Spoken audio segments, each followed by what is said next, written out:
hero, a brave man who stood up for what he believed in during the oppression of the witch trials. Giles Corey did stand up for himself, but he was not a hero. Giles Corey was an angry, miserable, mean old man. You guys can step this way a little bit, please. He was a nasty guy. Giles Corey had actually beaten one of his servants to death.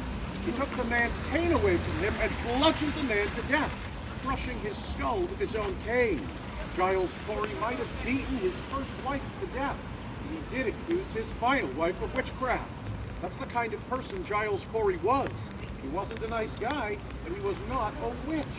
So why was he accused? It's because there were sneaky laws in Salem. Say, you accused me of witchcraft. I got found guilty. Because you made the accusation, you could try to take some of my money and property. The corrupt city government and Sheriff Corwin would try to take the rest. Well, Giles Corey was wealthy and nobody liked him, so people lined up to accuse him. But he knew the law said, as long as he did not make a plea of innocent or guilty in court, they could not bring him to trial. If they didn't bring him to trial, they couldn't find him guilty, they couldn't kill him, and they couldn't take his property. He thought the people in Salem would come to their senses and let him go. But that never happened. Sheriff Corwin wanted to make an example out of Giles Corey. Sheriff Corwin was just as mean and stubborn as Giles Corey was. And at the time, the dungeon where the accused witches were held was right across the way there, where that sign says office space. The land we're standing on here was part of an open field. The sheriff dragged Giles Corey from the dungeon. He brought him out over here. He took a shovel, dug a pit in the ground. When the pit was deep enough, Giles Corey's clothing was ripped off his body. He was thrown naked into the grave. Then the sheriff took a big piece of wood, probably the door from a house, and laid it out on Giles Corey's body. Then he started to stack heavier and heavier stones on top of that. This was a terrible interrogation called pressing. The idea with pressing was to physically press the confession out of the victim. Now, most people who got pressed, they died or confessed right away, but not Giles Corey. Even though he was an elderly man, he suffered for 3 days. And as the days went on, the sheriff would look at him, dying in the grave, and ask, "How do you plead, innocent or guilty?" Well, Giles Corey didn't say anything. So Sheriff Corwin kept adding heavier and heavier stones to his body. By the end of the third day, there were thousands of pounds of weight pressing down on Giles Corey. His eyes were bulging out of his head. He was gasping for breath. His face was purple and his tongue was poking out of his mouth. The sheriff knew he'd beaten Giles Corey. He took a stick from the ground and jammed his tongue back down his throat. He asked him for the last time. He said, "You're going to die. How do you plead?"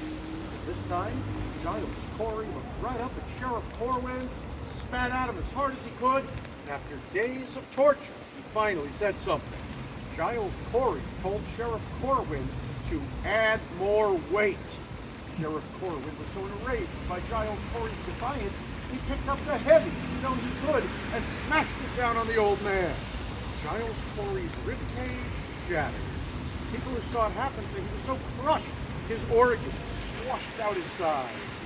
As he lay there dying, the last words, able to say were, "Damn you, Sheriff Corwin, I curse you and all of Salem."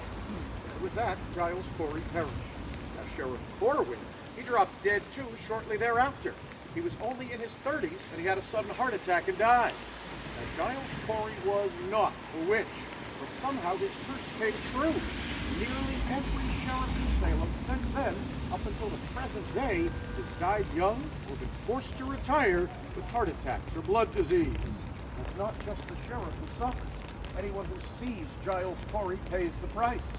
I hope you don't see him tonight. If just one or two people see Giles Corey, it's a personal tragedy for the witness. The whole group sees him. Well, that's like a sign he's got. Oh no. We're all struck by lightning. If the whole group sees Giles Corey, that means there's going to be a tragedy for the whole town. Now, a recent sighting took place here. It was several Octobers ago. Now, October is a busy time in Salem. We're like the Halloween capital of the world. But sometimes it gets so busy, we have to bring security with us on the tour. In 2016, we were working with a man named Russ. Now, Russ was a Salem witch. That was his religion. He also said he was a druid. He believed he could see and feel and sense spirits around him. One night we were here. I was telling the story about Giles Corey, and Russ said it felt like his chest became heavy and he couldn't breathe. He said it felt like his throat was constricted. He got the impression that Giles Corey was here with us and was angry that we were telling these stories. He said that Giles Corey does not like the fact we drag his name through the mud every day, and he just wants to be left in peace. Well, I thought our friend would let his imagination get the better of him, but I should have taken him seriously. The next time I called him to see if he wanted to work again, I got word from his family that Russ had dropped dead in the night. Shortly after his alleged encounter with Giles Corey, our friend passed away with no medical condition leading up to it. That's the kind of thing that happens to people when they do think they've seen Giles Corey. I hope you don't notice him this evening. Even if you don't think that you've seen him or felt his presence, it's possible you've already had a close encounter. Based on the location of the old dungeon, the pace Corwin took with Corey, bless him, we can pinpoint that he would have been pressed somewhere in this vicinity. And they never exhumed his body from the earth. They left him where they pressed him and eventually paved over the remains. So it's possible right now we might be standing on Giles Corey's resting place.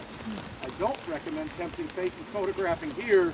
We're going to go visit the dungeon location.